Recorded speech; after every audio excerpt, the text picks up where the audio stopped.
അതായത് ബലമുള്ള ആധ്യാത്മികതയാണ് ദൈവം ആഗ്രഹിക്കുന്നത്. ചില സമയത്ത് ചില ക്ലേശങ്ങൾ നമുക്ക് ദൈവം കൽപ്പിച്ചു നൽകും. അതെന്തിനു വേണ്ടിയാണ്? ജീവിക്കുക. നേഴ്സറി പ്ലാന്റ് പോലെ വളരാനല്ല, സ്പൂൺ ഫീഡ് ചെയ്തിട്ടേ. ദൈവം അങ്ങനെ ആഗ്രഹിക്കണില്ല. നമ്മളിങ്ങനെ നേഴ്സറി പ്ലാന്റ് പോലെ പ്രത്യേക ശുശ്രൂഷ ലഭിച്ച് ബിസ്ക്കറ്റ് ബേബീസിനെ പോലെ വളരാൻ ദൈവം ആഗ്രഹിക്കുന്നില്ല. ക്രിസ്തു വളർന്നതുപോലെ ജീവിക്കുക, വയലിലെ ചെടി പോലെ വളരുക.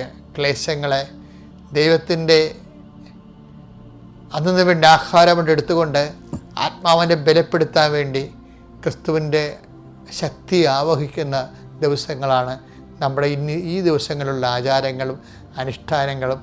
അതുപോലെ തന്നെ ജീവിത ക്ലേശങ്ങളോടുള്ള നിശ്ചയദാർഢ്യത്തോടെ ക്രിസ്തു സഹജമായ നമ്മുടെ ആഭിമുഖ്യങ്ങൾ. അതിലൂടെ നമ്മളും വളരും. എങ്ങനെ? നേഴ്സറി പ്ലാന്റ് പോലെയല്ല, ജീവിക്കുക. വയലിലെ ചെടി ആരും സംരക്ഷിക്കാനില്ല, ആരും വെള്ളം കോരി തരാനില്ല, ആരും വളമിടാനില്ല, ആരും വേലി കെട്ടാനില്ല. എങ്കിലും അവൻ നമ്മൾ മുന്നോട്ട് പോകും. അവൻ വളർന്നു പോയില്ല. അവനെ യൂദാസ് ചുറ്റിക്കൊടുത്തു, അവൻ മുന്നോട്ട് പോയി. അവനെ പത്രോസ് തള്ളിപ്പറഞ്ഞു, അവൻ മുന്നോട്ട് പോയി.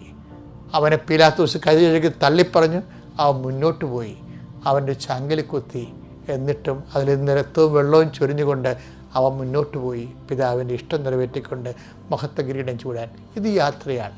മഹത്വത്തിലേക്കുള്ള യാത്ര സഹനത്തിലൂടെ നമ്മൾ ജയിക്കും. പിതാവിൻ്റെയും പുത്രൻ്റെയും പരിശുദ്ധാത്മാവിൻ്റെയും നാമത്തിൽ ആമേൻ.